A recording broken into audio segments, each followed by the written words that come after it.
The following show is not intended for children under the age of 17. There will be foul language and adult content. Viewer discretion is advised.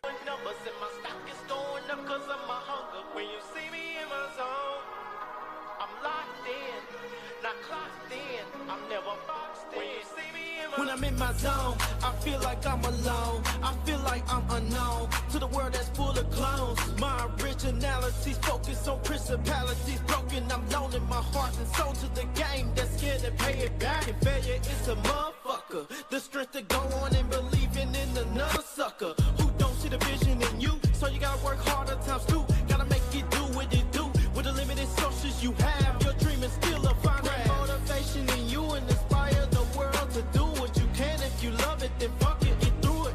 Yeah. Mumble mentality activated. I waited for so long and burdens I've outweighed. When you see me in my There we go.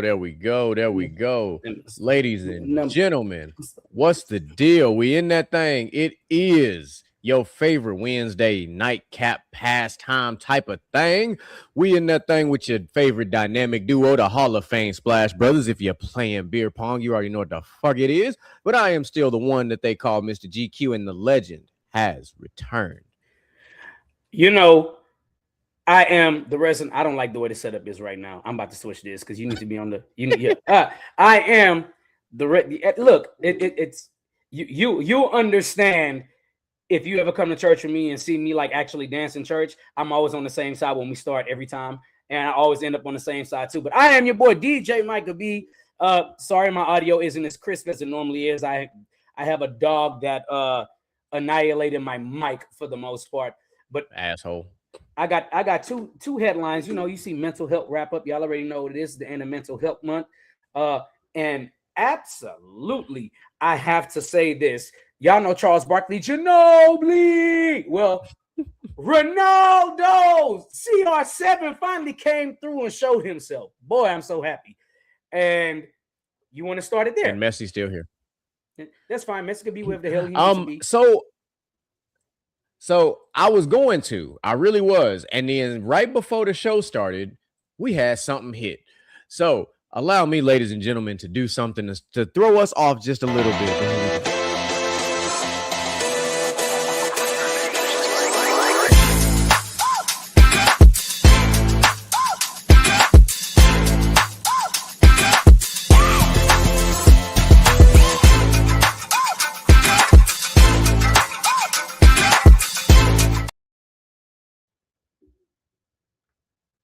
Oh, all right. So normally we don't get to start a show off like this, but this literally broke. When I say like right before I press go live, like this just broke. So we finally have someone who might actually be potentially, because we know we're in the alleged business around here until, you know, charges are formal and all the other stuff. But this could be one of the greatest dumbass millionaires of all time. Ladies and gentlemen, Detroit Lions, Terrion Arnold, bring that ass to the front of the classroom, please, sir. This man was arrested and agreed to a plea deals in a kidnapping and an assault case that carry a potential of life in prison.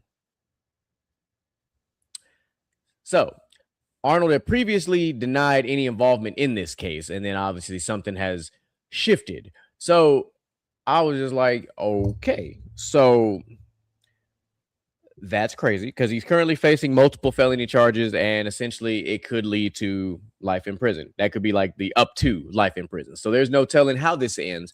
But the fact that this is a story in general, let's just start there. Like the fact that this is a thing. I'm looking to gather a couple more details. No, before the rest. Okay. So before he had played in 8 games of the 2025, timing of the report. Okay. So the official statement has not come out yet. It's still a developing story. But like I said, it dropped right before the fucking show started. So we had to at least put it out there for y'all to pay attention. So let me just simply start by saying what I've been saying every time one of these NFL players comes up during the summertime on Dumbass Millionaires on Gentleman's Talk. What the fuck are y'all doing in the summertime? Get a fucking day job. Get a hobby. Do something that does not include breaking the goddamn law. How about that? Like, the fuck is y'all got going on? Like, y'all fucking up generational wealth for your families because y'all out here doing fuck shit. Like, what we doing? Like, go on a vacation, go on a cruise, go do something, go get a farm, go be with the animals every day, go do something productive. But fucking kidnapping, assaulting is not what you should be doing in the goddamn summer. Racing sports cars on the freeway and shit and flipping and crashing and burning and shit is not what the fuck you should be doing. Putting your hands on your fucking wife is not what the fuck you should be doing in the summertime when you should be training for the NFL season. It is June. We have got the Hall of Fame game coming up, and we are in OTAs, mini camps. We got a lot of shit going on, and y'all out here doing all the fuck shit. What the fuck going on out here? DJ Mike, could be your thoughts. That got me fired up. I'm sorry. I get you. And it has me a little pissed off too, because, and when I say this, y'all could quote me or do whatever the fuck y'all want to at this point. But here we go, right? People made fun of Jokic for wanting to be like, I'm going back home and racing my horses, because that's what he does in the summertime. He cares about racing his horses, breeding and feeding his horses, and basically working on a ranch. And a lot of people laughed at that. But you know what it did? Kept him out of trouble. Right? Y'all, bruh, I can't understand. And, you know, up until we get actual charges or convictions and things like that, we tread the line here or whatever. But yeah, we just like to put it out there so that we're bringing awareness to. Let's say it what we're bringing awareness to. But at the same time, like, listen. Even if I wasn't making top of the position NFL type of money or professional sports money, let's just start there. If I'm making generational wealth in general, you know where the fuck you gonna find me in the summer? Gone. I'm be a fucking ghost. I'm gonna be out. I'm on vacation. I'm doing what I gotta do. Like, I don't know. Like, bro, like, that's insane. Like, to do some like, I need the rest of this story to come out, because, brother, we talking about kidnapping now. What the fuck is going on? Like, did you kidnap a family member? Was it your own kids? Like, what the fuck is going on, bro? Like, so the reason why I don't want to jump too soon on this is basically because if it has something to do with seeing his kids and him picking his kids up and then not returning them on time because he wants to spend more time with them and he drove away or something, that's also kidnapping too. So it's a lot that's classified as kidnapping.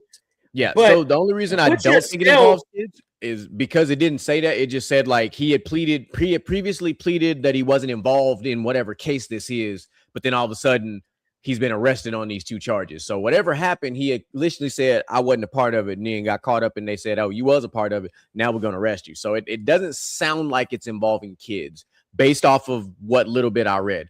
Because if you say you weren't involved in something, it typically don't mean your kids. Because by the end, you know, what we've learned is these professional athletes' spouses will come out and push it out on social media normally if it got something to do with, especially Tyreek Hill's ex-wife, whatever we call her nowadays, putting everything out there. Like, so we know, you know, the type of shit that'll go down out there. So yeah, we are hot and heavy on gentlemen. Well, hold on. So let me add another dumbass billionaire to the list, because I don't think we really talked about this too much. Let's go. Former Houston Rocket, James Harden. Bring that ass to the front, my guy. Brother. Okay. I will just put it out there. James Harden got pulled over. He had a gun in the car.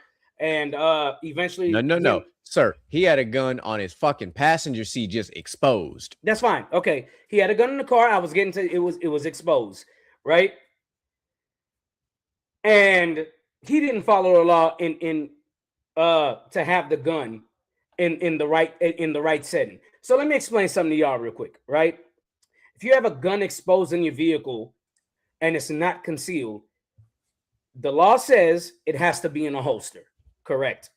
Mm-hmm. Correct me if I'm wrong. Correct. It has to be in a holster. I want to put this out there plain and simple. Y'all can call me Uncle Tom or whatever y'all want to. Ignorance of the law does not exempt you from breaking the law, right? Ignorance of the law does not exempt you from breaking the law.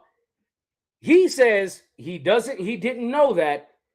Doesn't matter. You're still breaking the law. You're still breaking the rules. If you're going to do something that has laws for it, you should probably read up on it. Yes, people are saying Texas is an open carry state. Granted, in an open carry state, if you're going to open carry it, you have to have it in a holster. Yep, I got you covered right here. Concealed storage. Handguns can be kept loaded and within reach without a holster if they are hidden from plain view, such as in a glove box or a center console. Holster requirement. If a handgun is in plain view, it must be stored inside of a holster. Age limit. Obviously, you must be at least 21 to carry a handgun in your car without a permit, though individuals 18 to 20 may carry if they possess a valid. But we're talking about James Harden. He's a grown-ass man. So either way, let's stick to the first two things I said, the concealed storage and the holster requirement. Let's just stay there. If you, as a responsible gun owner in general, let's just play this game, have a weapon in your vehicle, why the fuck would you have it out in plain view anyway? Why? Because shit happens. Like, shit happens. You could be in a rush somewhere, and all of a sudden, oh shit, I gotta run to the grocery store real quick. And then you leave, and you guess what you got? A pistol on the fucking passenger seat, just out and exposed. You know what's gonna happen? Somebody, a thief's greatest tool is opportunity. It only take one person. Ooh, look at that nice little Glock right there. Blah, I'm gonna blast your window out, and then I'm gonna take it. And guess what? If that person steals your firearm and commits a crime with your firearm, guess who's going to jail? You are, sir, the gun owner, because you did not properly secure your weapon. Okay, you're talking to somebody who does. Okay, I carry a weapon in my vehicle and additional magazines. Guess what? You can't see where my pistol is, but guess what? It is damn sure within arm's reach though, and it's loaded and it's ready, because I understand the law. I still carry my license to carry, and I renew that motherfucker. I'm one of them people. I'd rather be safe than sorry. And let's not forget one of the biggest things that a lot of people get caught up on as well. Not only just with James Harden, you cannot have one in the chamber. You just can't. You cannot have that bitch locked and loaded, ready to go. It's not going to end well. It's not going to end well for you. It's the law. You know what I'm saying? The law is there for a reason. I'm not saying I agree with all laws, and I know people will sit here and say, if he was white, and yeah, okay. This is one of those times where I don't think that would work. If he was white, it wouldn't have happened. They wouldn't have. Nope. It wouldn't. It doesn't matter. It doesn't matter, because y'all sit there and say all the time celebrities are above the law, and well, James Harden is a celebrity. Everybody knows James Harden in Houston. The police know who James Harden is. If you don't watch basketball, you know who this man is. So this is not one of those times where race could even play a part. And I'm glad nobody tried to pull the race card. This is just a dumbass human card. Because, like, I get it. There are a lot of people who own guns and they're just doing it to be cool and don't understand the ramifications of owning a firearm in general, whether it's a pistol, rifle, shotgun, whatever the case might be. And it's like, sir, ma'am, whatever your pronouns are, weapon safety is weapon safety. All right. So if you are going to own one of these things and it's not for just fucking clout, you need to understand the laws and the day-to-day of what you're doing. All right. I know people who carry every day, and there's nothing wrong with that because they're safe, and you don't even know it. You don't even know where it's at. And that's how it's supposed to be. I am not a fan of open carry. I think it's the stupidest thing on the planet. Obviously, if you're a police officer, security guard, shit like that, that's one thing. But a regular citizen, if you are just out here carrying open carry, you are just making yourself an unnecessary target, is what you are. And I'm not a fan of it personally. I'd rather you not know than you know. That's just me. Now, there are people who disagree with me. I've gotten into back and forth with people about this, and I don't say those individuals are wrong. I just say my personal preference, especially when I'm out and about with my kids, I'm not going to be open carry around my kids. I'd rather be concealed, so that way if something happened, I can get them to safety. I can do what I got to do, and everything is cool. I'd rather, like, Daddy, why are you carrying a gun? Like, I don't, and then because my daughter got a big ass mouth anyway, she be sitting there talking about, Daddy, what's that thing on your hip? Like, just no, we're not even going to go down that road. Just if you know me and you know my dog, that's my dog. You know how I go. So I'd rather be concealed than not. So it's just easier. But yeah. Hey, you know what? Before I got one more thing before we get into meat and potatoes of the show. I got two things I want to hear your opinion on. Right? Go for it. Let's drop this.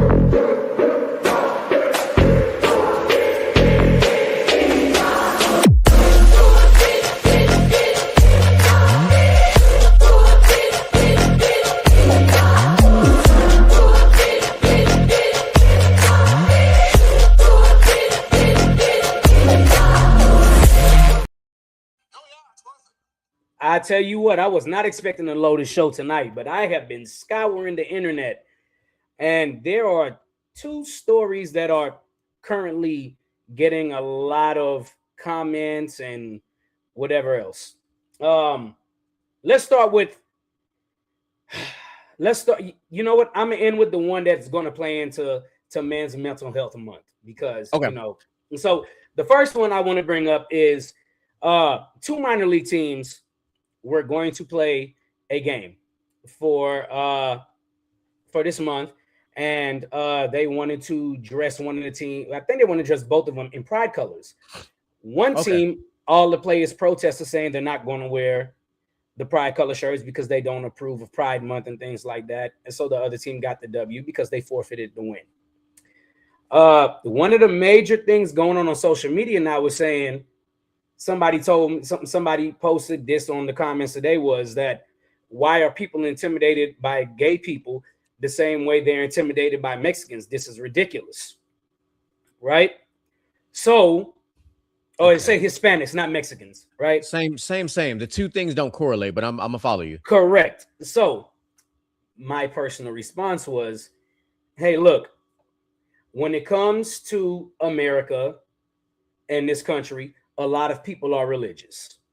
And with the religion, a lot of religions speak out against pride and, you know, gay marriages or whatever. And this is just me speaking, like, not saying, you know, I don't support or I do support or whatever. It's just like, yo, look, this, a lot of religions speak out against it, right? So the person comes back and basically tells me, oh, so you speak out against Hispanics being in this country. And I'm like, hold on, time out.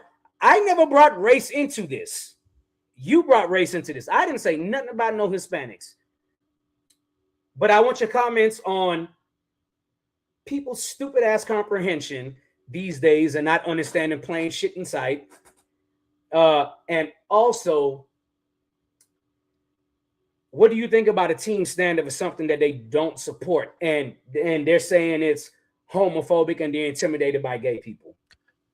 Okay, let's break this down in its proper context. Let's start with the team aspect. What level was this? I think this is AAA. I think it's AAA. Okay, so it's not professional at all. No.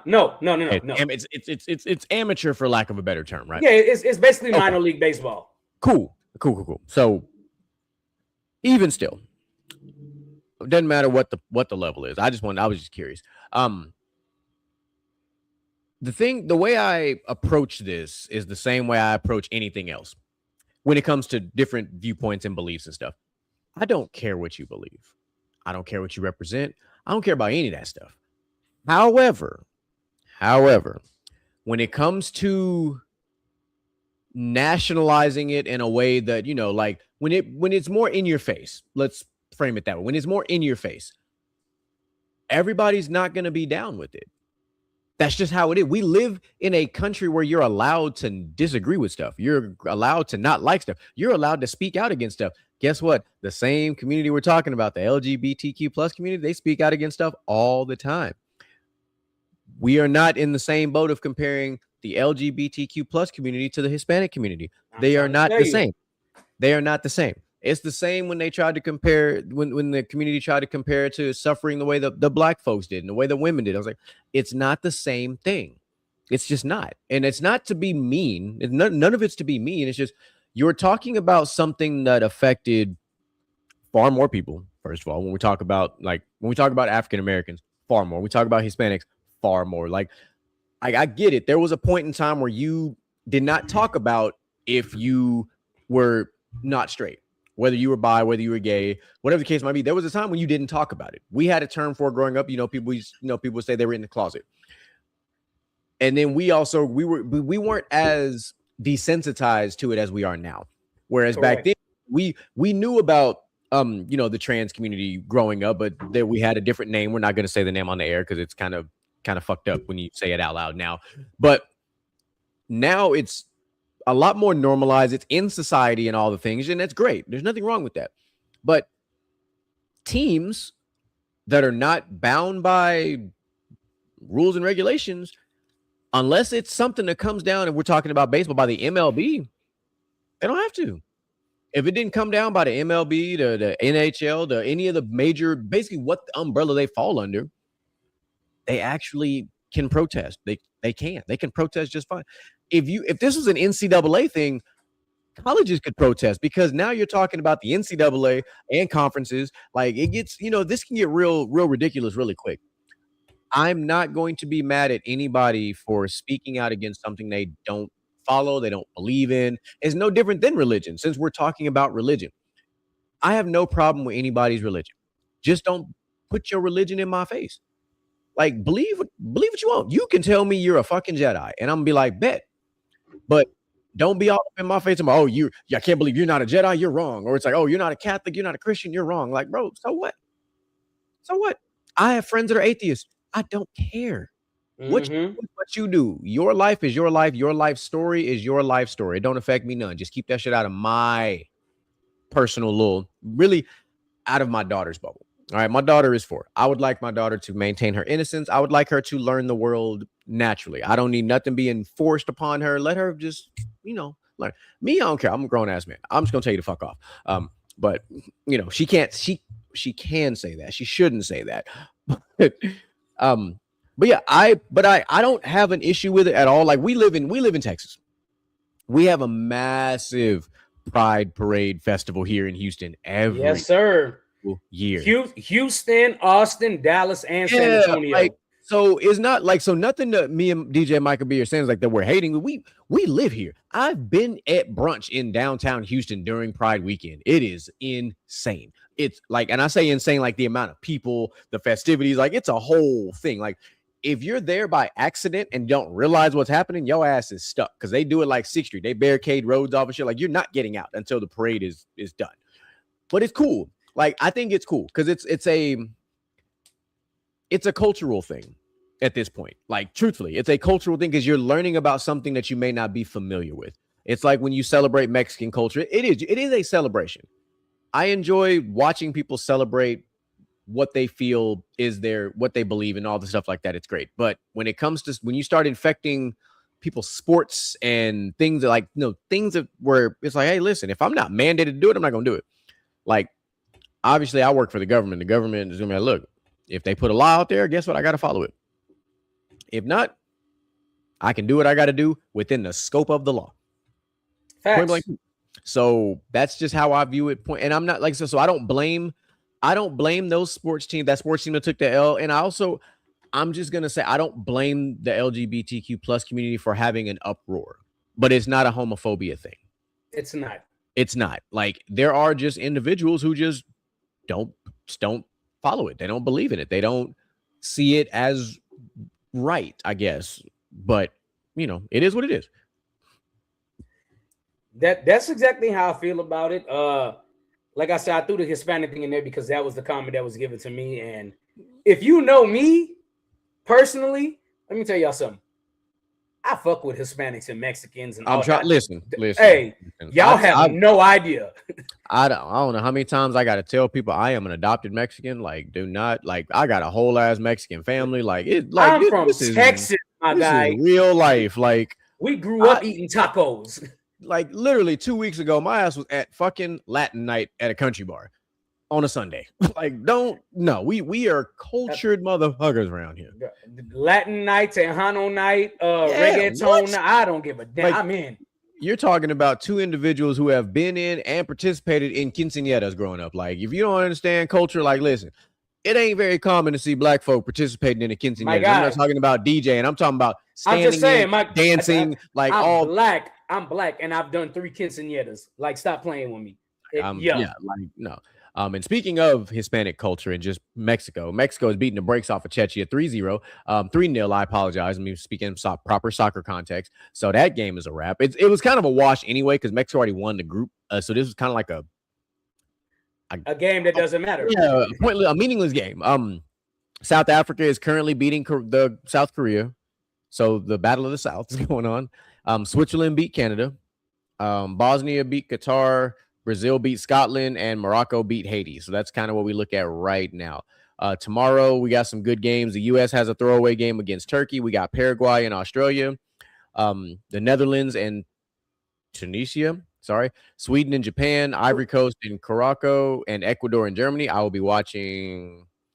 Actually, I'll be watching Japan Sweden because that should be a very yes. And sir. that game is in Dallas, by the way. That game is at Cowboy Stadium. If I would have known that ahead of time, I might have, I'm not gonna lie. The knockout World Cup tickets are too damn expensive, bro. And the first game that we have in Houston, well, one of the first games, Saudi Arabia and Cape Verde on Friday. Oh, for the knockout round. That's for Group H. Okay, so Portugal and Uzbekistan. Yeah, yesterday was in Houston, so, and then we got Jordan and Argentina. Bro, we got Argentina here, bro. That's man. Them tickets are expensive. I know. So let me get because we're going to piggyback on this and go to men's mental health month. Let me get to this next story on what's trending because I think you're going to show a lot of interest in this one. There was a white woman whose name I done looked at the name over and over again. I can't pronounce it, so we're just going to call her Zay, right? Because her name is Za something. Her name is like 15 letters, bro, and it starts with a Z, and it don't make no sense to me. Tracking. This woman here called the cops and told the cops she was kidnapped and raped by two black men who are very well off. They're not wealthy, but they're well off, right? The cops came, didn't do their due diligence, arrested both of them, took them to jail, mistreated them, beat them up even though they weren't resisting arrest in Manville, of all places, right here in Manville, right outside Houston. What? They went to Manville. This was in 2024. Went to Manville, then got transferred to Brazoria County Jail. This woman claimed kidnap, rape, all of that. And the cops took her word for it. Lo and behold, it is 2026. And now the cops are being accused of obstruction of justice. She's being accused of falsifying a report. What is detriment of character? I can't think of the actual name of it. It's not detriment of character, but detriment of character. And the jail is being sued. Defamation. That's it. And the jail is being sued for wrongful arrest. Right? The cops came, didn't do their due diligence, arrested them, denied them proper rights while they were in jail, legal counsel and all that. She thought it was all good. And so let me explain the night to y'all that happened. This guy and his friend was at the house. The neighbor came over. She brought cupcakes or whatever. She came in the house. Those two went in the pool to chill. She decided to join them in the pool. Everything sexually that happened was consensual. The only reason why they got off and the reason the main and saw that everything was consensual was because this man had security cameras. Now he's alleging the cop once arrested them, changed his deletion from 180 to 60 days, and there's evidence to back up when it was changed from 180 to 60 days, and it was the same night he got arrested when they got a warrant to search his house, which was an improper warrant because it was built on a lie. So he's suing the defamation of character because he was completely innocent because they saw the videos and saw everything was consensual. So he's suing for defamation of character, wrongfully being arrested, wrongfully being denied his due process, wrongfully denied being legal counsel. He's suing for back pay of his job, both of them, because they both lost their job behind this. And the main thing is they haven't even said if the woman is facing time behind bars. And this is where us as black, and they were both black and she was white, and this is where black men all around the USA need to have a fucking problem. They need to have a problem.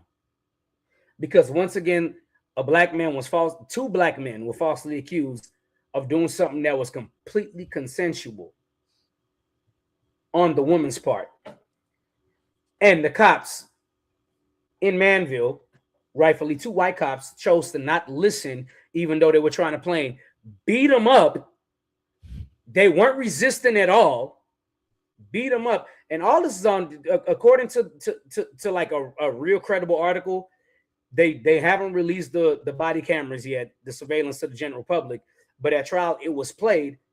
They didn't do any resisting, and the cops screamed out, "You stop resisting." They weren't resisting at all. They were on the floor, backs turned, and they were getting beat up by these cops asking, "Why are you beating me up? My hands are behind my back and I'm on the floor."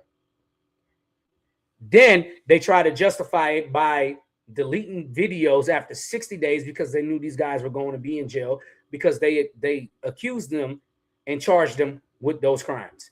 This is shit that we see all the time. They were facing 5 years to 99 years of prison. But because he had his cameras on in his house, she was in the house, walking around, not intimidated, not scared, not nothing, then willingly went in the pool with both of them and did whatever the fuck they did in that pool. And she claimed rape.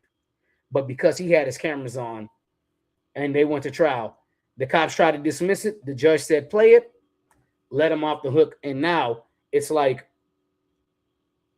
what should we, as the general public, and more importantly, black men, should expect from this? I say personally, the minimum should be double of what they were going to get from the charge they got, if not 3 times more. Like this is getting out of hand now. Oh no, it's so far out of hand to a point where I'm like, it's at what point are we going to, pardon me, pass a law? Basically, when are we going to pass a felony when you falsify something like this, like a crime like this, like a sex crime or whatever, that a kidnapping, whatever it is, like when you falsify a crime like this, it should be a felony and your ass should be going to jail because you have now ruined someone's life because you lied. It's already in the legal book, it's called perjury, lying, you lying on the stand and all the other shit. Those cops, oh no, they need to be fired, retirement gone. They need to go to jail. Like, and my thing is with the body camera thing, and this could be happening now, but I feel like this needs to happen more often. Body camera footage should be audited every quarter. Every quarter. They need to have a department where their entire job is to watch body cam footage. Like body cam footage needs to be audited on the regular to make sure that cops are doing what the fuck they're supposed to be doing. And this is not even an all cops thing. There are a lot of phenomenal cops out here in this world doing great things. But there also are a lot of shit ones out here doing fucked off shit like this. Like people who are not resisting at all, doing what you're telling them to do, and you still deciding to put your hands on them in a way that you shouldn't. Like you have other issues you probably need to sort out if you are resorting to putting your hands on somebody that's already given themselves up, for lack of a better term. So maybe there needs to be increased behavioral health screening, increased stress awareness, anger management, because clearly some of these cats got some serious problems. Because to not do your job, because a police officer cannot sit here and say, oh, I forgot to read him his Miranda rights, or I forgot to give him due process. You went to the academy. The academy is not a short process. The academy is months long, where you are learning laws, day-to-days, driving, arresting procedures, escalation of force, all that type of shit. You don't just forget that shit when you graduate the academy. Like, you don't. All right? And it's not a secret by now. Everybody who watches the show knows what I do or what my other full-time job is. When I geared up both times to go downrange, I trained up for a year. You think I got into a foreign country and completely forgot what the fuck my job was and how to do my job properly? No, because that shit would have cost me my career. Because I have been building retirement number one for a very long time. Why would I want to jeopardize my retirement? But you know what? This is a thing here too that we struggle with in America as well. And you will relate to this a lot. I have seen time and time in the military at this point where they will use restraint before they ever pull a weapon. But a lot of cops don't do that, right? So and they give a lot of other cops a bad rep. And I'm not one of those people. What up, champ? That have really had like a lot of bad running with cops. A lot of the cops even if I get pulled over, I just cooperate. Hey, how you doing, officer? Hey, do you know why I pulled you over? I don't. Maybe did I forget to turn on my indicator? No. Look, hey, this was going on. I ran your registration. Your registration was out. It's been out for a month now. I'm like, okay, no problem. Yeah, I know my registration is out. I just haven't had the money to go do it, or you know what I'm saying? Like, and it sucks for those cops that actually do their job. For those because majority of cops really aren't bad, but No. a few, you know what they say, one bad apple spoils the bunch. Yeah, and on the flip side of that, let's address the other side of this really quickly too. Citizens, stop with the fucking disrespect. Try for clout. Listen. If you got pulled over, relax, be respectful. Most cops will let you off, so you can get back in your car or turn the car back on, whatever the case might be, and get on about your business.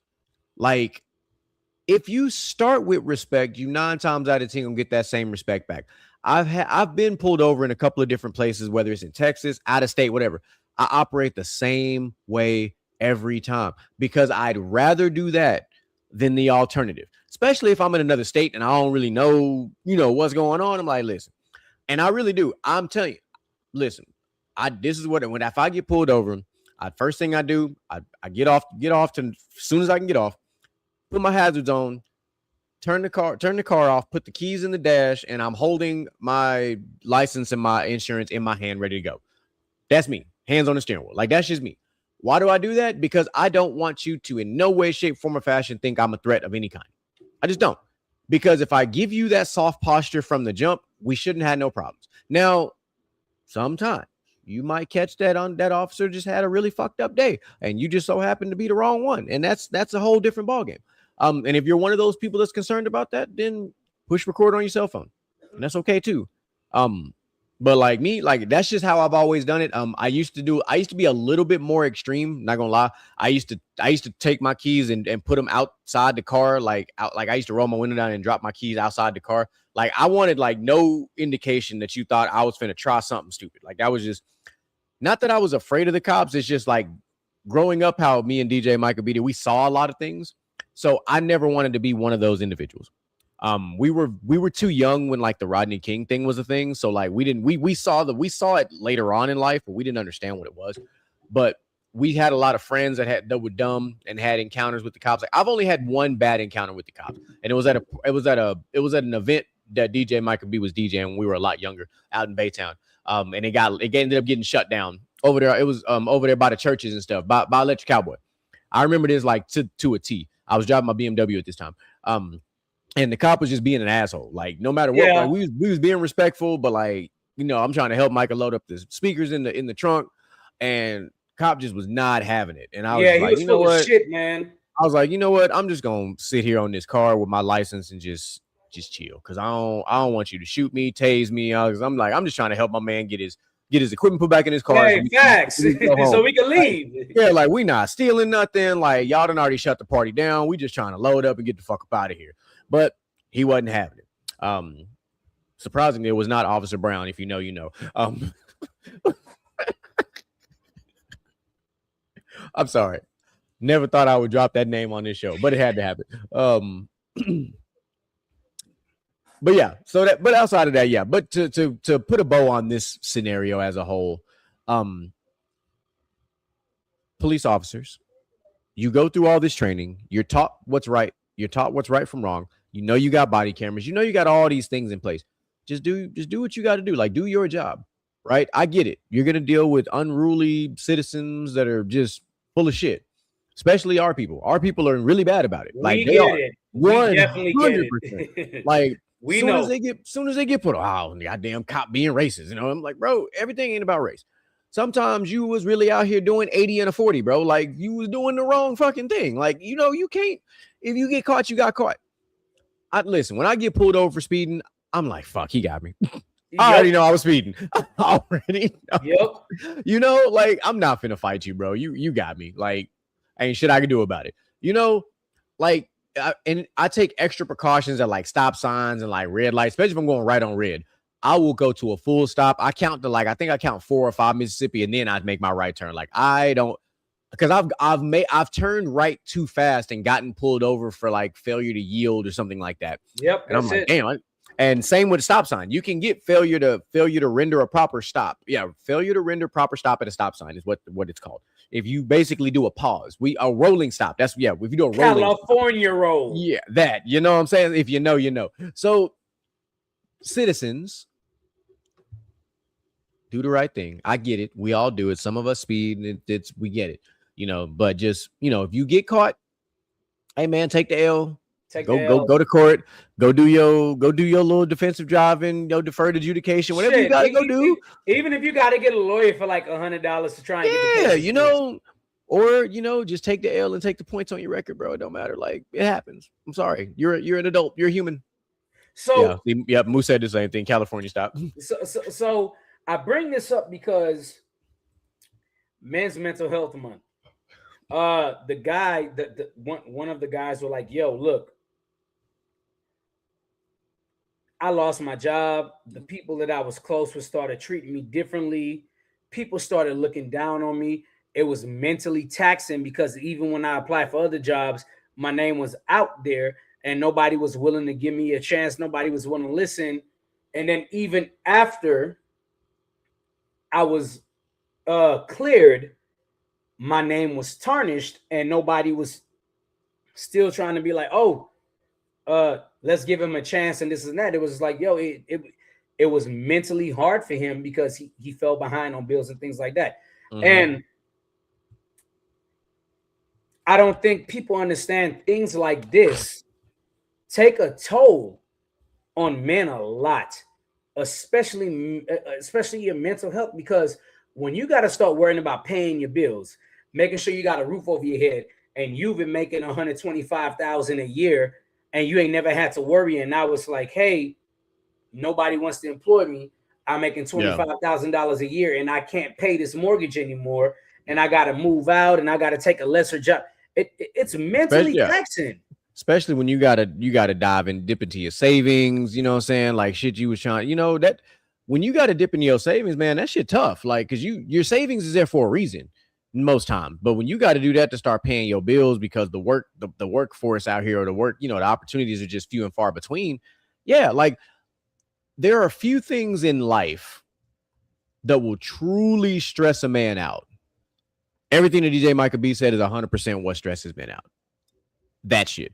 Even whether you single or in a relationship, 9 times out of 10, 70% of the thoughts that go through a man's head on a day-to-day basis is about bills and finances and what's the next move and how, let me make sure I got this. Oh, did I make sure I get this bill paid? This bill. Like, obviously there's some outliers because there are some situations that are not like that. But most of the time when the man is the one paying bills for himself or for the family, that's all he's thinking about throughout the day. He's like, damn, do I make sure, okay, I got to work overtime. I got to pick up a couple extra shifts to do this. It's different when you salary. When you salary, you got a budget.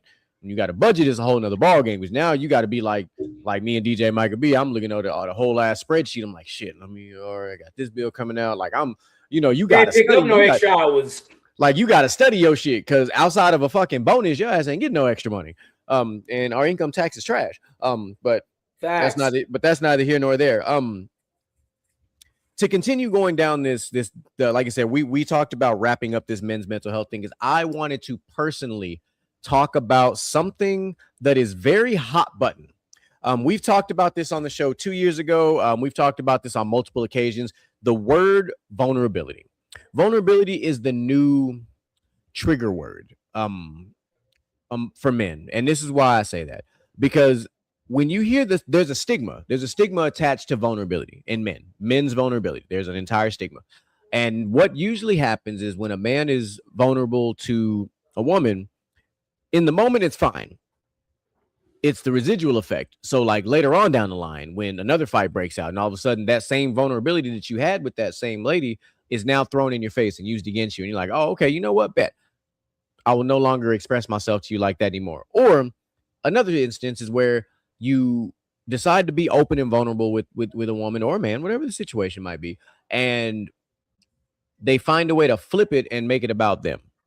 And they no longer have taken into account what you just said. Like they basically glossed over it. And you're like, well, fuck. What about what the fuck I was just saying? Like I was coming to you, you know, because you're my partner and I'm trying to express myself, but you over here making it about you. And now you're like, oh, because of what I now said, it's making you feel some type of way. So now it's a whole ass problem. Like those types of instances, right? So in the title of this show, I put embracing men's vulnerability. And I put that there for a very, very, very specific reason. The more I looked into it, I said, you know what vulnerability actually is for a man? It's a tool. And I said, if you think about it, DJ Michael B, you've worked on cars many a times. Mm-hmm. You've worked with a socket set on multiple occasions. And you know, every single time you work with a socket, there's always different sockets for different, you know, for different bolts and screws. Vulnerability is the same way. If you use vulnerability in the right context, in the right frame, it can be a valuable tool for you. And here's where I was thinking about this earlier today, because we had already had this show planned out, ladies and gentlemen, but I was putting together this part of it because this part was important to me, because it's kind of what's the word I want to use? It's a realization that I came to with vulnerability in my current journey that I'm on and how I will proceed moving forward. And I'm going to tell you how I personally plan on using vulnerability as the true tool that it is. I'm going to use it as a red flag eliminator.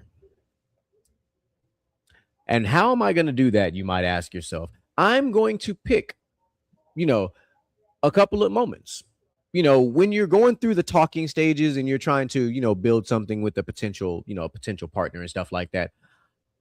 I'm going to have certain vulnerable things that I'm going to say, because I want to test the water.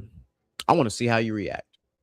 And if you react the way that everybody else pretty much reacts, tells me everything I need to know about if I ever told you something more serious. I'm no longer personally, whatever other people decide to do is on them. Me personally, I'm no longer going to hide from my vulnerability. I'm going to use my vulnerability for what it is, another way of expression. If I feel like I can trust you, I'm going to be that way with you. If you cannot accept that, then obviously you and I were not supposed to be friends. We're not supposed to be lovers, whatever the situation finds itself to be. Vulnerability is a tool. Vulnerability is the ultimate double-edged sword, because it's the ultimate sign of trust, and it can also be the ultimate sign of betrayal, because you can use it when you really trust somebody, but that person can flip around and twist that sword and pull it out, and now they can betray you with that later on, which they betray your trust. When they betray your trust, you have now created a fissure, a crack in the foundation, and which will eventually lead to the end of that relationship, if that's what happens. That's why I'm going to use vulnerability the way that I use vulnerability. I have, me and Mike have talked about this on multiple. I have men that reach out to me now, close friends of mine, colleagues, whatever, and they use me as their vulnerable source. And I protect their vulnerability. Facts. Because we've said this on this show a million times. Men need safe spaces. I apologize. Men need places where they can be vulnerable and get, you know, if you got to talk to me, but the way you're expressing it to me is I can tell that you're about to also cry while you're telling me, hey man, do you say what you got to say? Get it out your system. I would rather you get it out your system than compartmentalize it and hold it in for you to explode later. So if you got to call me and all you want me to do is listen, cool. Hey bro, hey, I need you for 15 minutes, man. Say less. You got me. I'm gonna put the AirPods in. I'm gonna listen to you for 15 minutes. Say what you got to say. Then if you ask me for my opinion, I'm gonna give you my opinion. But I'm going to be that person. I'm never gonna use somebody's vulnerability against them, because I don't think that's right anyway. I'm going to utilize my vulnerability. And if you decide to use that against me, guess what? I'm going to use them pair of scissors like they meant to be used for. I'm going to cut your ass off. Point blank, period. I don't care. You can go out here and call me soft. You can call me weak. You can call me whatever you like. Vulnerability is a human expression. It's not a woman expression. It's not a man expression. It's a human expression. Everybody expresses vulnerability in different ways. Point blank. If a man in particular, though, because this is why it's important that we're talking about it for men's, but if a man is expressing vulnerability to you, that man truly trusts you. If a man is vulnerable with a woman, that man trusts you. The first time typically a man is ever actually vulnerable with a woman is his own mama. Lord knows I done been vulnerable with my mama on multiple occasions. My mama ain't never held it against me, not one time. And if my mama don't hold it against me, your motherfucking ass can't hold it against me. Fucking right. Like, because your mama, at least for us in the black community, your mama the most judgmental person you're gonna deal with. Because she gonna tell you like it's like Bernie Mac, you said, she gonna tell it like a TI is. All right. She gonna tell you when you being stupid. She gonna 100% do all those things. But what she's not gonna do is scold you for being vulnerable. Vulnerability is not a soft thing. I actually think vulnerability is a strength. It's a sign of strength, actually, because you're embracing courage. You're taking a leap of faith. You're doing something that's uncomfortable. And lots of people in this modern era do not do uncomfortable things. They're so fucking comfortable being comfortable instead of being comfortable being uncomfortable. So embrace your vulnerability, men and women alike, but men more so than anybody else. Embrace your vulnerability, because guess what that means? If that person all of a sudden if they just don't take it for what it is, guess what? That told you everything you need to know about that person. Period. That's how you weed people out. You know, just like Ludacris said in one of his songs, man, you cut the grass and the snakes will show. All right. Your thoughts on that? Well, I want to start by saying this, especially when it comes to vulnerability, right? I want to pull facts. Here's the facts. Okay. And a lot of people's not going to like this, but I don't give a damn. Right. I don't think people understand that the least divorced rate, I'm trying to say it the right way, but the least amount of divorce is happening between gay men. Mm-hmm. Then it goes to men and women. And then the highest divorce rate comes between two women and women. Why is that, DJ Micah B? Why is that, Mr. GQ? Because women weaponize, well, most women, I don't want to say all women. A lot of women weaponize what you tell them at vulnerable states. Right? Which is why I implore men, and he told y'all this just a while ago, which is why I implore men, get you a safe haven of men to speak and to talk about steps that you can take next. And this is not me saying don't open up to the woman you're in a relationship with or whatever it is. But this is me saying, like, open up to your friend group too, where you're not judged. I'll be the first to tell y'all, I've had hella problems, whether it be my relationship, whatever. I will call this man right here and I will talk through. He would tell me, like, you're right about this, you're wrong about this, you're right about this, you're wrong about this. That's what men need. They need right and wrong, because men are realistic. Women move off of emotion. If they feel they're emotionally right, they're right. If they feel they're emotionally wrong, they're wrong. Facts versus feelings. So, in a sense, with vulnerability, right, it can be weaponized, but it also shows strength, right? And it sucks that something that shows so much strength and courage can be weaponized and used against you. I know, right? Especially when there's a quote that says, "No weapon formed against me shall prosper," but yet, right, it does. Manipulation at its finest. There is people that manipulate, twist, whatever you want to call it, Gaslighting. Right, basically gaslighting. Whatever y'all want to call it now, there's people that will manipulate, twist, gaslight, all that stuff. And they will never take accountability for doing it. And they will try and say, hey, this, and this, and you were wrong with this, and this. And it to no fault of your own, you might have just been really open and really vulnerable with that person, and people just don't give a fuck. Right? Yeah, which that means that was a bad friend from the jump. Or a bad partner from the jump. A Whatever bad the case friend, a might bad be. partner from the jump. So I mean, I just challenge all men, if you don't feel vulnerable or comfortable being vulnerable around a woman or a girl that you're dating or married to, this is not, get you some friends that you can talk to, because being vulnerable as a man can really take its toll on you when it is weaponized, especially when it's weaponized and manipulated, and there's nothing you can say or do to that person to show them that they're weaponizing or manipulating what you said.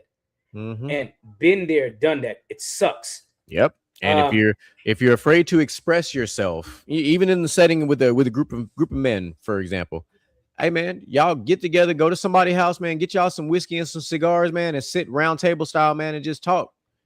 We do it. Eventually, you know, saying that whiskey hit, them cigars hit, and you just like, man, I just got to get this off my chest. Just get it out there, put it on the table. We over here, every Thanksgiving, we definitely do it. We'll do our show like y'all see us, and then after the show is over, normally Mr. GQ's dad got some kind of whiskey or something that we ain't never tried, and we all start pouring, smoke cigars, we start talking, and people just naturally start saying, man, I'm going through this. Well, I'm going through this. And it was Japanese whiskey last year. Yeah, and I'm not going to lie, bro. You come out of that meeting like, somebody knows what I'm going through. I've gotten good advice, and I know if I need more advice, I can reach out to this person. I'm not gonna lie. This is why every year, and you know this, I did it again this year. For the past 5 years, every year when Father's Day come around, your dad is one of the dads I call. I always call your dad, because I know at any point I can call your dad and ask for advice. I can call and be like, man, this, and this going on. It's weighing on me, this, and that. I can call GQ, hey, this, and this going on. It's weighing on me. They were like, what, this, and that. He can call me and be like, man, this, and this. This is, people need that, right? And the reason why men to men has the average divorce rate, and that's the lowest, men normally don't gossip. And I know there's an anomaly out there where people do, but this man has told me stuff, and I have told him stuff we'll take to the motherfucking grave, and it's only between two of us. I promise you, it's only between us two. To the grave.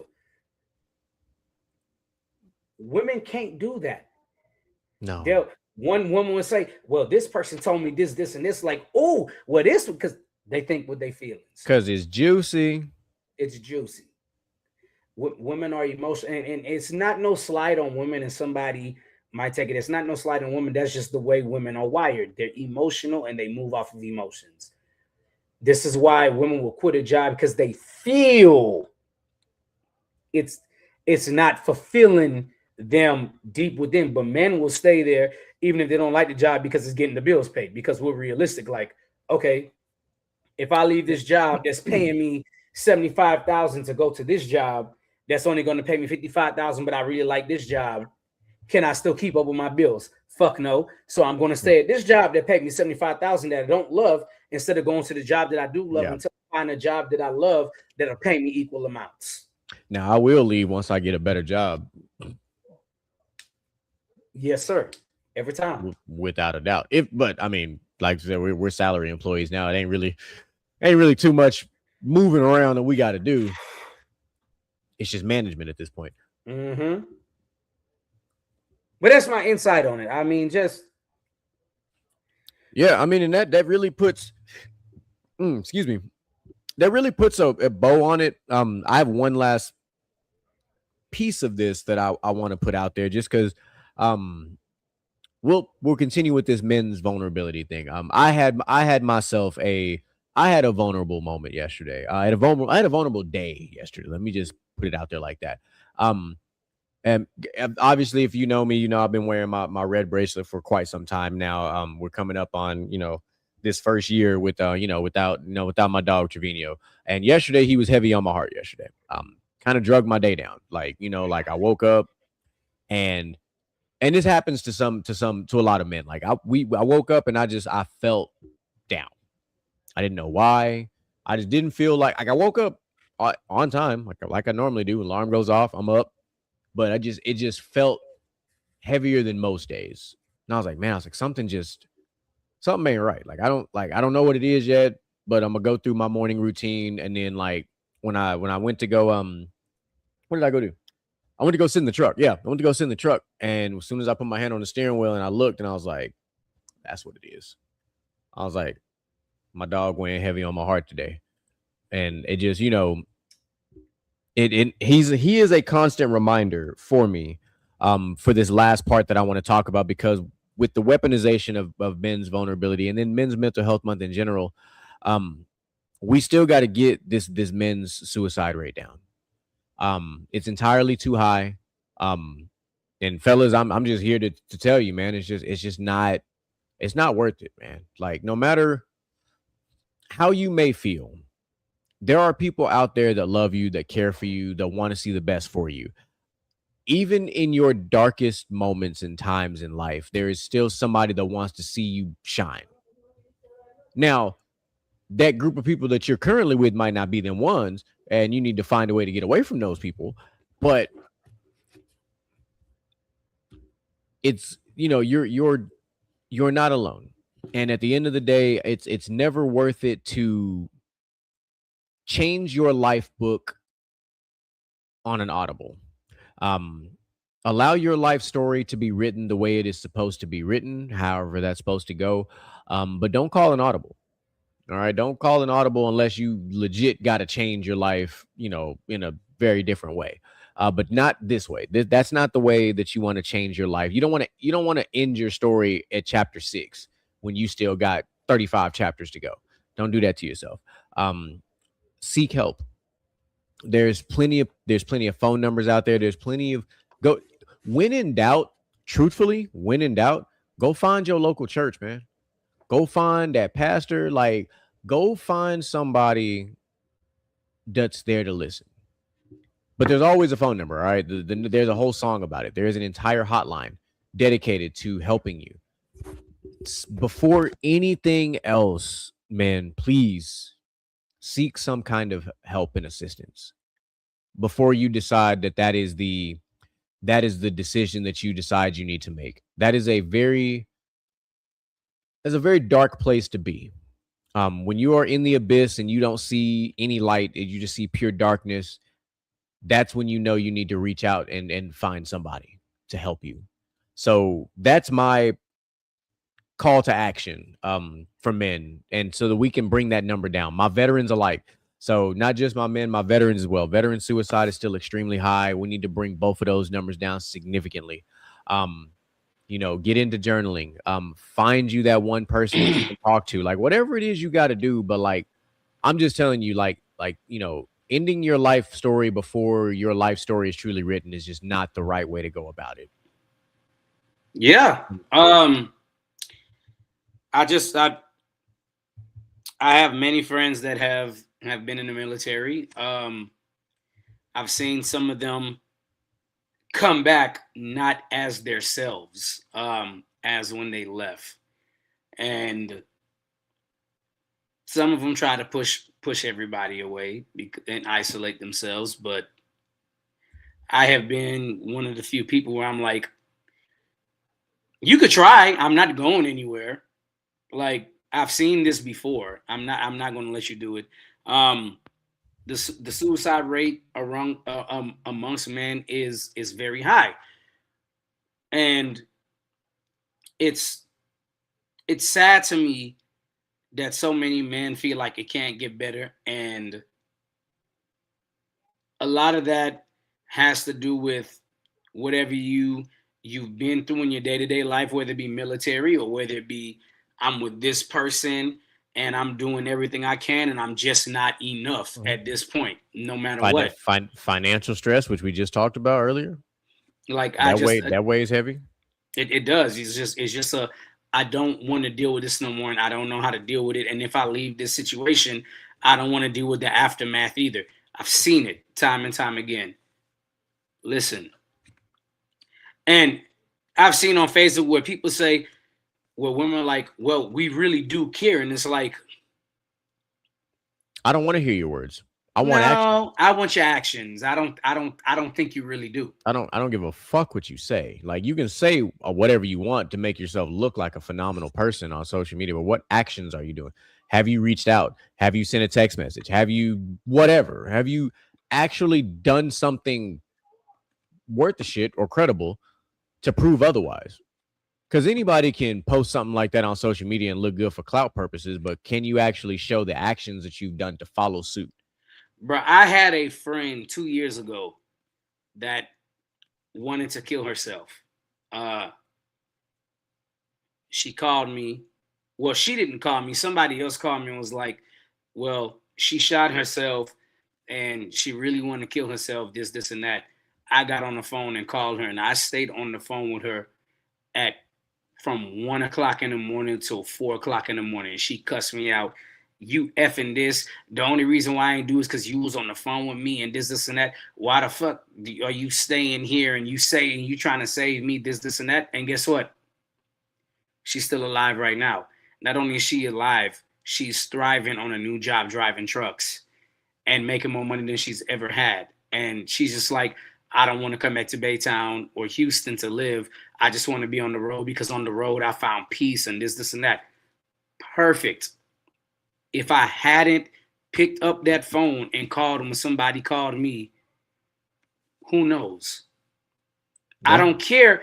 I don't care that you were mad with me for 3 months, that I stayed on the phone, and because I was on the phone, you couldn't pull the trigger to kill yourself. Because you didn't want to kill yourself on the phone while I was on the phone with you. I don't care. I don't care you was mad at me for that for the longest time. I did what I was supposed to do. You know, so just there are real brothers out here that actually care. There are real people out here that actually care. Like, I mean, I have a friend who tried to commit suicide, and he told me, I called him right before he did it. And then while we were on the phone, he was like, man, I get these suicidal thoughts. And I just told him straight up over the phone, I was like, I will come to your house right now and slap the shit out of you. What's wrong with you? Like, what you got going on? What you got going on? That don't even make no sense. Well, I'm going through this, and this, and this, and this, and somebody is sleeping on the street with no money and hungry as shit, and they ate a meal in 6 weeks, and you talking about you want to kill yourself because you're going through this, and this. And I'm not trying to minimize what you're going through. What I'm trying to tell you is somebody does have it worse than you, and you shouldn't kill yourself over something because you don't know what the next step looks like. And that's the issue. A lot of you don't know what the next step looks like, and you don't want to have to find out because you can't control the narrative on your next step. Mm-hmm. Boom. So now that we've taken care of all those things, it's getting a little hot and heavy in the NBA draft world. The Charlotte Hornets are currently listening to offers for LaMelo Ball, with Minnesota being the front runner as we speak. So things are getting real interesting in the NBA. No. Oh, I'm just reading what Sham said. Okay. No. I get that, but I'm just sitting here saying that would be a dumb trade. You already traded Julius Randle, so who exactly are you going to give up for LaMelo Ball? You gave up. Yeah, you gave a bunch of draft picks for Rudy. Right. You gave a bunch of draft picks for Rudy. What are you going to do to get LaMelo Ball? Unless you trade in Rudy. You would have to trade Rudy, but you would also have to trade. What's the guy's name again? I think I was talking. The one that just signed the one that just signed the $112 million contract. What is it? Aminu? No. Jaden McDaniels. Jaden McDaniels. You will have to give up Jaden McDaniels. I'll be right back. Hold on.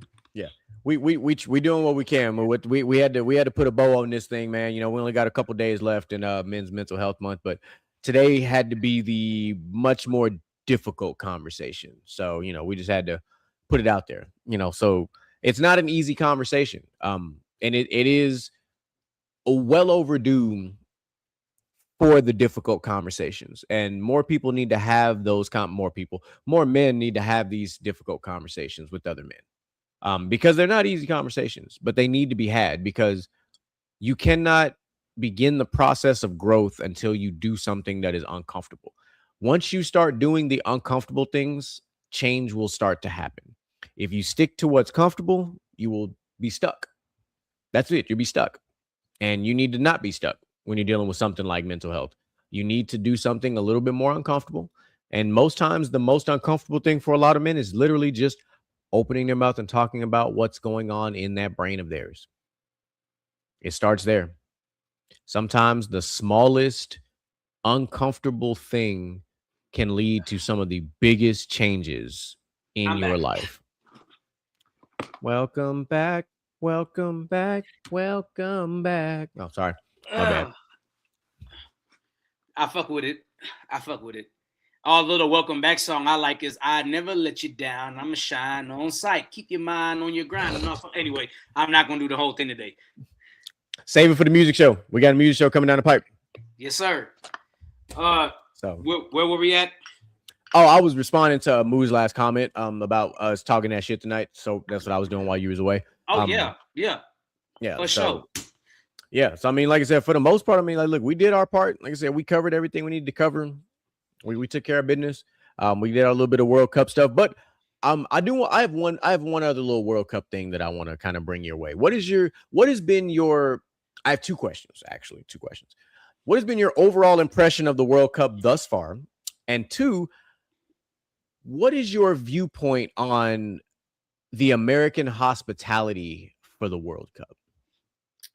Well, overall, this World Cup has been great. There hasn't been a lot of 0-0 games or 1-0 games. There has been an equal amount of 3-2 games, 5-0. I mean, y'all saw Portugal win 5-0 yesterday against Uzbekistan. And even the 0-0 games have been really, really good. South Korea really impressed me in their first game. Tie-in 0-0. I did not expect that. Mexico has lived up to the hype this year, and they actually have a chance. By the way, The Simpsons predicted it would be Portugal versus Mexico in the final, and Portugal would win, which means Ronaldo would get his World Cup. We'll see how that goes. But overall, I've enjoyed it. Now, what was the second one? The American hospitality. And when I say American, I'm talking about Mexico. I'm talking about America, because we got games going on in Mexico as well as going on in North America and in Mexico. So it's all in America. The American hospitality of the World Cup. Hey, man, listen. I will just tell you what I told people on Facebook not too long ago. The whole world has now gotten a taste of systematic racism in America. And I don't want to dive no further than that. Maybe when the World Cup is over, we could have an episode on this. But the systematic racism in everyday America has absolutely showed itself in the first 3 weeks of the World Cup. From people from the Middle East getting sniffed by bomb dogs, to people getting sent back even though you know they are a team member, to it's the World Cup has been really good. Everything surrounding the World Cup with politics has been trash. Here's what I will say though.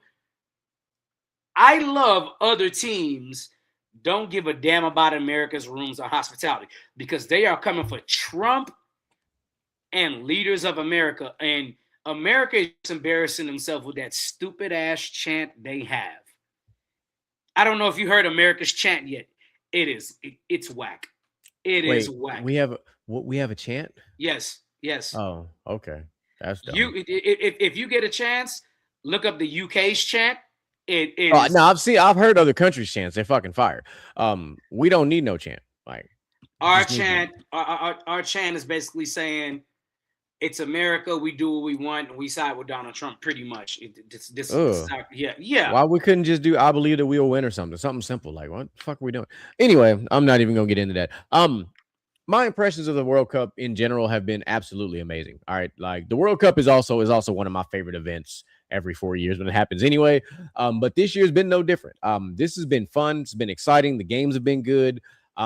Even as someone like me, I'm not a big soccer guy. Like as far as like I can't break down and tell you the ins and outs of soccer. However, I understand what the fuck is happening on the pitch. I do understand what's happening. I understand how physical the game is. I know what scoring looks like. I know what offsides, out of bounds. I know what all that shit is. Time out. I'm not going to allow you to leave out. You also know how flopping works in soccer. I know how SGAN works in soccer. Oh, that's a good one. SGAN. Oh yeah. And I understand yellow and red cards too. So it's literally at the discretion of the official, which I think is great. What I do think personally is the craziest thing about soccer is nobody ever knows how much extra time is going to be added, but the one timekeeper official. I think that's kind of cool. Like, because you just don't know. Sometimes it's 3 minutes, sometimes it's 6 minutes. Sometimes I think the longest extra time I've ever seen in a soccer game is like 8 minutes. I'm like, damn, 98 minutes is diabolical. Because I've seen, well, no, I lied. I've seen a couple of games go to 100, 103 and 104 minutes. I apologize. I did see a couple of games get diabolical. I seen somebody this year. I forgot. I just watched the highlight yesterday. Somebody scored in 90 minutes and 9 minutes of stoppage time.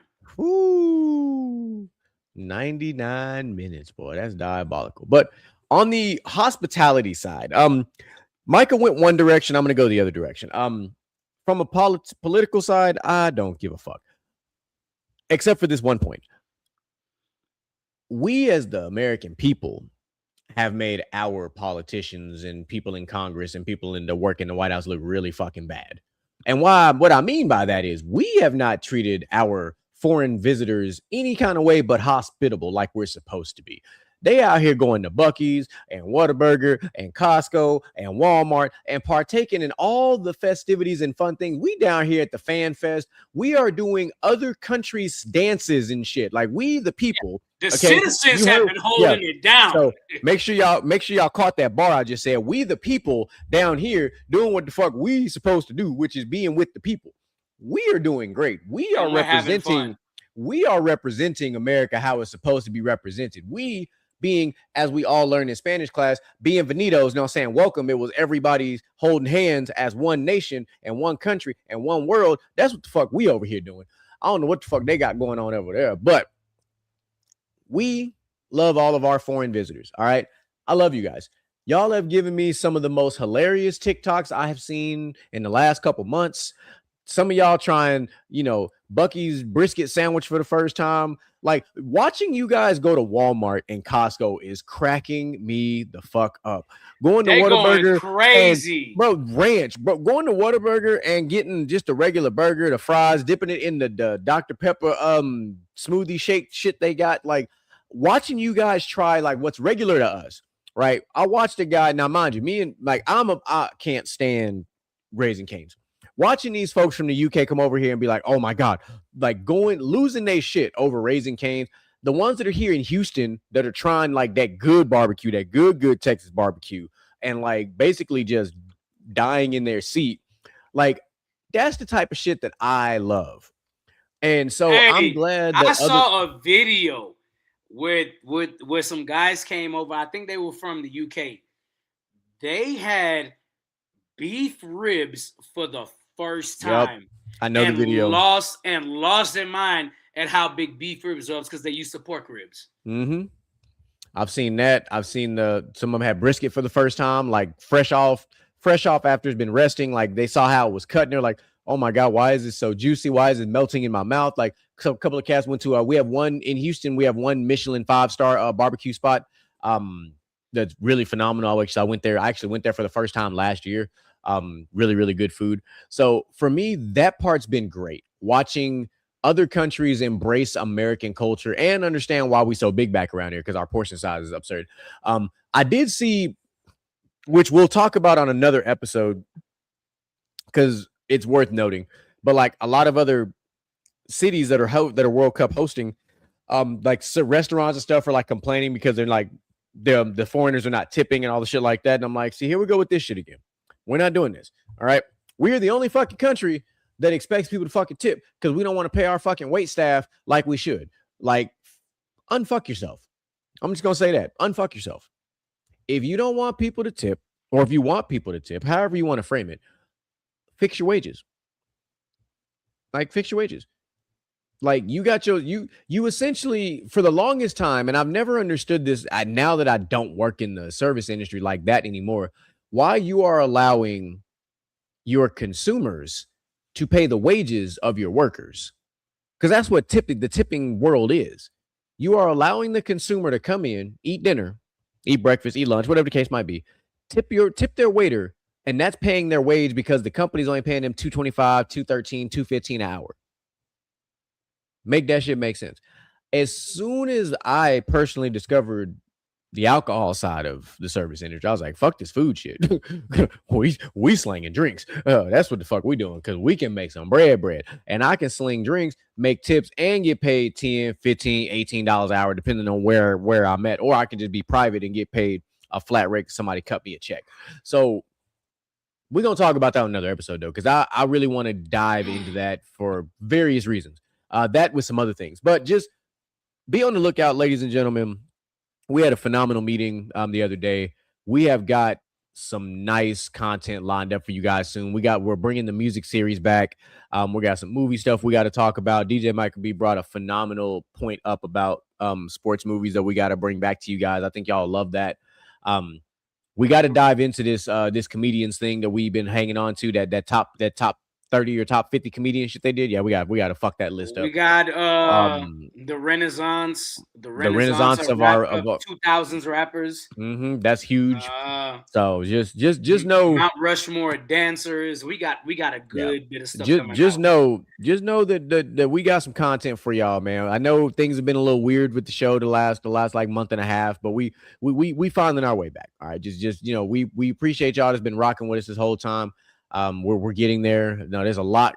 Obviously, you guys know there's a lot going on behind the scenes with each of us individually. So, trying to get us collectively on the screen again has been a little tricky these days. But know this.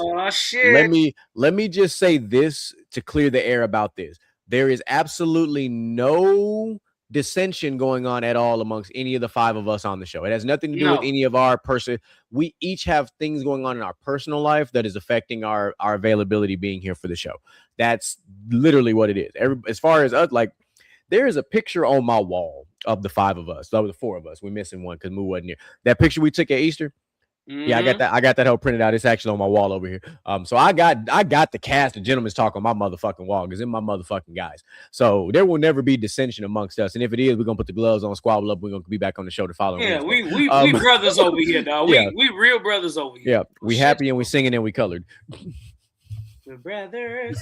We're happy and we're singing and we're colored. Ba-da-da-dun. Give me a high five. Except on that, give me a high five is give me a hold up. God damn it. Look, I'm waiting for it when Moo get down here. That's all I know. It's gonna be on. It's gonna be on. Look, it be like that. But what's your closing thoughts, DJ Michael B? My closing thoughts, really, to close out mental health month, is if you know a guy that's going through something and you know he is, call him, check on him, check in with him, make sure he's good, make sure he's stable. Be the person that's there for them, because you never know if they call you and that will be the last call you will ever receive. Luckily, that just never happened to me, but I've seen it happen to a couple of people, and I've seen a couple of people say, man, if at that point I would have answered the phone, this person would have still been here. And they live with that guilt, and they have to get over that guilt, and that leads into another topic with mental. men's mental health. So, man, just look, live, love, keep your mental health in order. Get a therapist or whatever you got to get to keep your mental health in order. Mm-hmm. All right, so I'm gonna close it out like this. Just know, at some point, I will have a lot more stories to tell you guys. Right now, we're gonna keep managing this as we need to manage it. Stay black, stay high, fly, and Pee Wee from Baby Kids. We say hey, you heard what he said. But yeah, there's a reason why my headline is the way it is, because there's just a lot going on my side of the game, but I will have plenty of stories to tell you guys before long. I'm working on I can't call it a new segment, but I kind of am. It just revolves around something that I typically do with Micah anyway. I just tell him fucking stories and shit, but eventually we're going to have GQ story time, and I'm just going to tell you guys about my goddamn adventures, because we loading. We got one coming up on Friday, so just know it's about to go down. But anyway, when it comes to the world of men's mental health, I hate calling it Men's Mental Health Month, to be honest with you. It's just men's mental health in general, man. Take care of yourself. Fellas, do not be afraid to get into therapy, talk your issues out. I've been in therapy for the last 4 years. I've told you guys this. Like, I have zero problem telling you guys about not what I talk about in therapy, but the fact that I'm in that type of shit. You know what I'm saying? Like, trust me. Just know. All right. I've been in therapy for the last 4 years because I've had to work through issues from when I was younger, because men hold on to shit for way too long and we don't talk about shit. And now that I've talked about all that shit, that's why I'm telling you about embracing vulnerability. So last year I told you guys embracing the L. This year I'm telling you guys to embrace vulnerability, man. All right. That's what I'm talking about. Moose said he got stories for days too. So that's just know it's gonna be on and popping. Make sure you tune in. NBA draft finishing up day 2. A lot of good moves going on. So you know the fellas going to be talking about that this week. Of course, you know you got Inside the Huddle coming up on Friday, as DJ Micah B calls it, the best damn football show on the internet. That motherfucker Sorsby, no draft for you, sir. Sit your ass down till 2027 with y'all. I want to gamble on sports head ass. Ha, ha, ha, ha, ha, ha, ha. White privilege failed. Yeah, I said it. All right, anyway. Chat as per usual, man. We love y'all. We appreciate y'all, and we be out. Motivation in you and inspire the world to do what you can. If you love it, then fuck it, get through it. Mumble mentality activated. I waited for so long. Get burners out, outweight. When you see me